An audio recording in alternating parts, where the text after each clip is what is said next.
raining down here today. I'm all wet. But I've been reading this book that I picked up at the weekend called The Prestige, which is, I saw the film a few years ago. It's a film that it's about two Victorian magicians. Really good film actually. But I didn't realise it was a book, but I found it second-hand at the weekend for 50p, so I started reading it. And it's really interesting. I mean, the whole premise of the book is interesting, the whole premise of the film. So although it's about two magicians, it's kind of about identity and what it is to be an individual. And it kind of asks these questions by, or opens these ideas up, by staging various problems in the form of illusions, magical tricks, and particularly the relationships between these two Victorian magicians and this one illusion that they're both competing over. And it's an illusion called the New Transported Man. It's a great trick, and basically it simply consists of the magician, the conjurer, walks into a box at one side of the stage and immediately walks out of a similar box at the opposite side of the stage. So it's like he's been transported across space, across the stage, invisibly. And the first box is then revealed to be empty, so it's not a trick, apparently. He just seems to have been magically transported across the stage. The New Transported Man. And there are several ways in which that trick can be done. Obviously, it could be done technologically if you had a transporter like on Star Trek, but he hasn't. Well, he doesn't seem to have. I haven't got to this part of the book yet, but in the film, one of the ways in which that trick is performed by one of the magicians is actually by the help of a scientist played by David Bowie in the film, who makes what he thinks is a matter transporter device, which can transport bodies from one place to another. But you actually find out it's not a transporting device at all, it's a cloning device.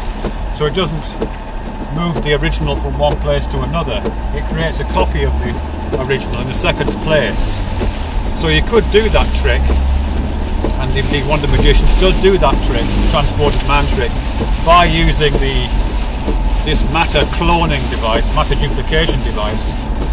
So he walks into the box, which is actually a cloning device, at one side of the stage, is immediately reproduced at the other side of the stage, but then you've got a problem that the original is still there. So in the film The Prestige, and I presume the book as well, the original has to be destroyed. So he drops through the trapdoor in the stage into a tank of water and is drowned every single night. That's the premise of that. And his clone, the second version of him, as I say, appears in the second box, so it looks like he's been transported when he hasn't. I mean, that must be what actually lies behind the matter transporters on Star Trek, thinking about it, because there's no matter being transported on there, even though they say it's matter transporting.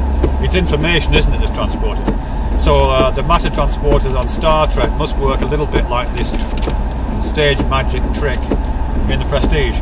You know, when Scotty and those guys step into the transporter, their bodies are actually being destroyed and then remade using whatever materials are present at whatever planet they're landing on. Anyway, that's kind of a side issue, really. So that's the one way of doing this trick, that as I say, the original is destroyed and a clone with every single memory and every single feeling of being an individual is reconstructed at the second site. Fascinating idea. The other way this trick is done by the other of these competing Victorian magicians is done slightly differently, and done probably the more obvious way, the one that you and I could probably do it, which is you just get a double. You know, you just find somebody who looks like you, possibly your twin, your doppelganger, to work as a collaborator with. So what you do is you've got these two cabinets on the stage, one at one side, one at the other. You use perhaps a trapdoor to secretly get your doppelganger, your copy, your twin, into the second cabinet. And then when you as the magician step into the first, yes, you drop down through a trapdoor, but not into a tank of water, just onto some mattresses, so you're safe. And your double, your twin, steps out of the second cabinet, so it looks as though you're doing it. That makes sense. Much easier way of doing it. You don't need any high technology. You just need somebody who looks like you, or as I say, ideally a twin. My kids are twins, so they could do that trick pretty well.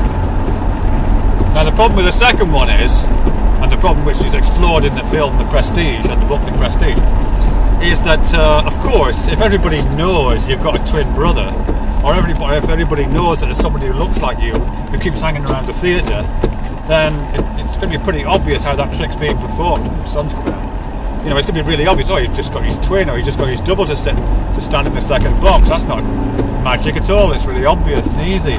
You know, that's what you'd say, isn't it?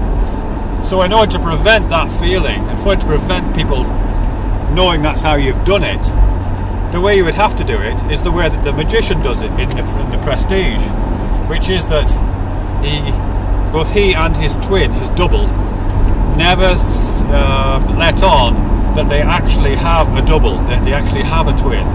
They never go out together, they never acknowledge that the other person exists.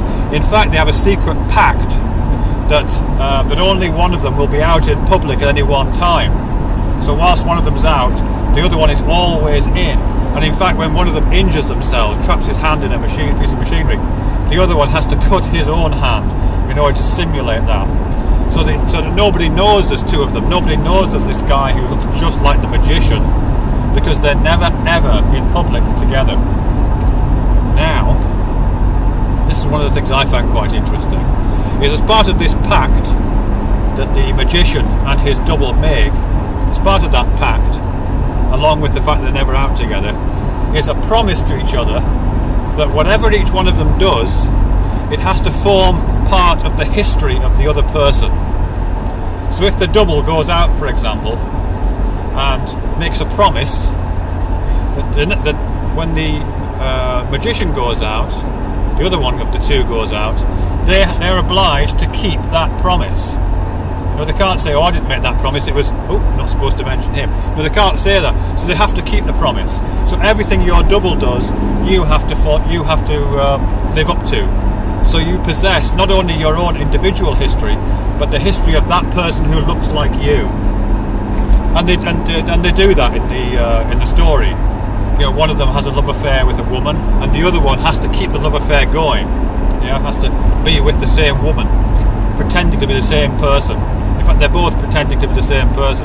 So I don't know who the original is and all that, but never mind. It's a fascinating pact. If one commits a crime, the other one could not say, I'm not responsible for that crime, because that would be a betrayal of the pact.